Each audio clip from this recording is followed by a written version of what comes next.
They came not as conquerors, but as collectors of fear. When the Vikings arrived, they didn't always bring the sword. Sometimes they brought a question, a cruel one. How much is your life worth? For centuries, kingdoms across Europe faced that question.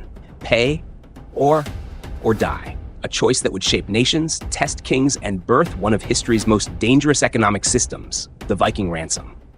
Tonight, we uncover how gold became a weapon, and how paying for peace only bought more terror. Stay with me till the end, because the shocking truth isn't about the Vikings at all.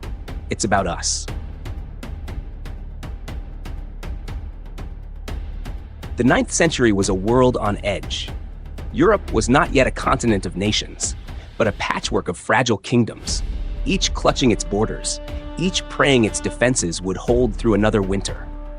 Beyond the mist and the frozen north, another world stirred. A restless people hardened by ice and hunger, who saw opportunity where others saw peril. From the fjords of Norway and the rocky coasts of Denmark, their longships slipped into the open sea like blades drawn from sheaths. They cut through water and fog with terrifying precision, their sails rising like black wings against the dawn. To the unsuspecting monks of Lindisfarne, to the weary farmers of Francia, to the trembling nobles of England, they came not as messengers of trade, but as the heralds of fire. The Vikings were more than raiders. They were students of human fear. They learned quickly that terror was a language everyone understood, and, more importantly, one that could be priced. They didn't need to conquer land when they could conquer the human mind. In every village burned, they saw a pattern: panic, then payment. A pattern that would become a business model. The raiders realized something profound, that fear could be monetized. You didn't need to occupy a kingdom to own it. You only needed to make it afraid. So, from the ashes of charred monasteries and the cries of the plundered, a new kind of transaction emerged. It wasn't trade. It wasn't war. It was a ransom, a grim contract between predator and prey, signed not with ink but with smoke and silver. How did such a brutal deal become normal? How did extortion turn into policy? The answer begins with one word: Danegeld. Danegeld. The term meant Danish money, a tribute paid by the English to Viking raiders. At first, it was desperation. Kings buying survival, towns buying mercy. In 991, after the devastating Battle of Malden, the English king Aethelred the Unready agreed to pay 10,000 pounds of silver to the Vikings. It was meant to buy peace. But peace, in Viking hands, was a subscription service, one that never stopped charging. Each payment taught the raiders a lesson. Violence could be negotiated, terror could be profitable, and the sword could become a business. But England wasn't alone. Across the Channel, the Franks were facing their own impossible choice.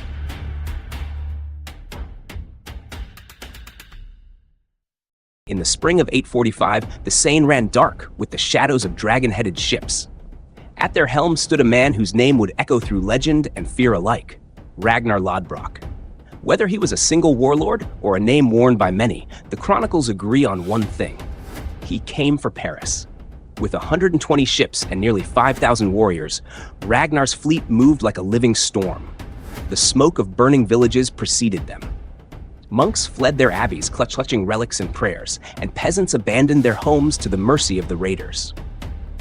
By the time the longships reached Paris, the city's defenders were exhausted, not from battle, but from dread. King Charles the Bald, grandson of Charlemagne, faced a nightmare his ancestors could not have imagined. The might of Francia, the empire of his lineage, stood helpless against the tide of the north. His choices were stark: resist and see Paris reduced to ashes, or pay the price of peace. He chose to pay. 7,000 pounds of silver, an unthinkable fortune, handed over to the invaders in exchange for mercy. The deal was struck. The Vikings left. But silver buys silence only for a season. A year later, new fleets appeared. Different warriors, same hunger.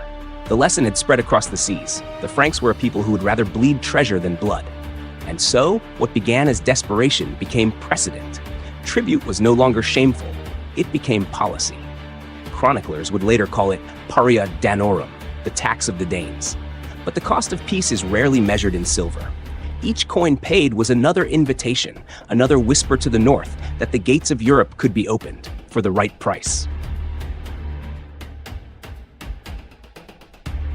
Far from the northern seas, in the year 844, Viking longships appeared on the coast of Galicia, modern Spain. They stormed towns, burned churches, and demanded tribute from the governor of Seville. But these were not frightened peasants.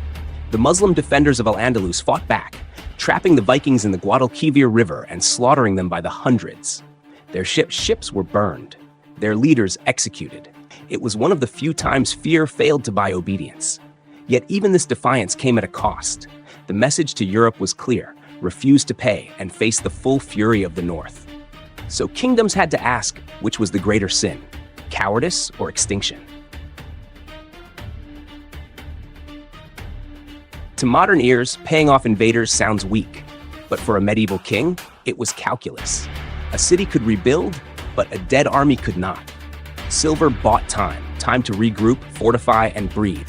It was triage on a continental scale. King Aethelred's advisors told him, better to give silver than lives. But silver became the very thing that cost him both, because once you feed the wolf, it learns where to return for more. Still, many rulers justified it, calling it diplomacy, strategy, prudence. But beneath that logic lay something darker: fear dressed as policy. And fear, as history shows, is the most expensive currency of all. If you've been drawn into this story so far, if you're beginning to see how money can buy terror, then hit the like button and subscribe. We explore history's darkest bargains every week, from royal betrayals to blood-soaked treaties. Don't miss what's coming next. Now, let's talk about the price of paying too much. Danegeld didn't end raids, it financed them. The Silver England paid one season, returned as swords the next. The Vikings used the money to build more ships, hire more men, and expand their reach. By 1012, England was drowning in tribute. Over 40,000 pounds of silver had been paid to the Vikings, the equivalent of billions today. The kingdom's economy bent under its own fear.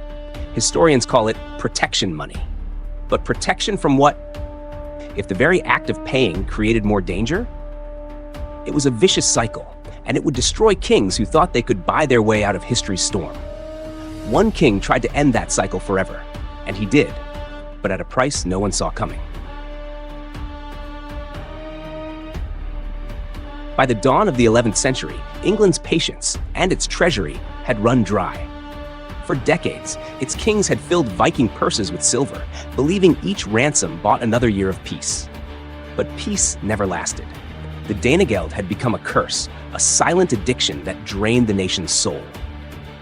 When Thorkel the Tall, one of the most feared Viking leaders of his time, demanded yet another payment, something in England broke. The farmers, the soldiers, even the nobles had begun to see the pattern. Every pound of silver sent north returned as sharpened steel. And so resistance finally erupted. No more gold, no more appeasement. England would meet its terror head-on. King Edmund Ironside, young but unyielding, rose to lead the fight. He was not just battling men in mail and iron, he was waging war against the ghost of his kingdom's own cowardice. Every clash was a reckoning.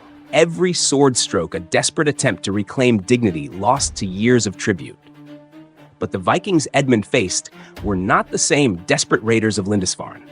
They were rich, disciplined, and relentless. Their fleets built from English silver, their armies sustained by English fear.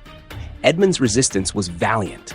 He won battles that legends still whisper about, yet fate was cruel. In 1016, his strength faltered against Knut the Great, the Viking warlord who would become king of all England. The irony was bitter and complete. By paying the Vikings to leave, England had financed the very empire that would conquer it. And when Knut ascended the throne, he didn't come as a foreign invader. He came as the inevitable consequence of every coin ever paid in fear.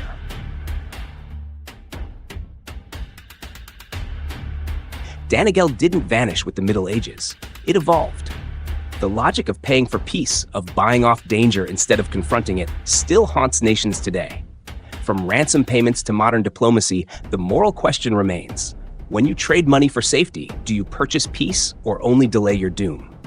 For the Franks, the English, and the Galicians, that lesson came too late.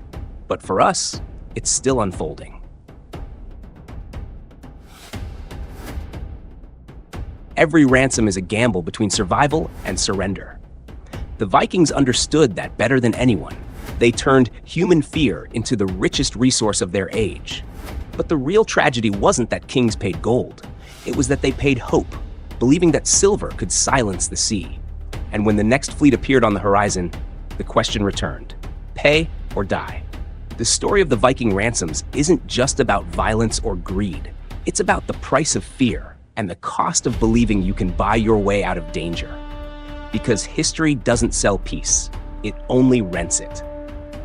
If this story of silver and survival kept you watching till the end, don't let it stop here. Like the video, subscribe, and turn on the bell so you never miss our next descent into the shadows of history.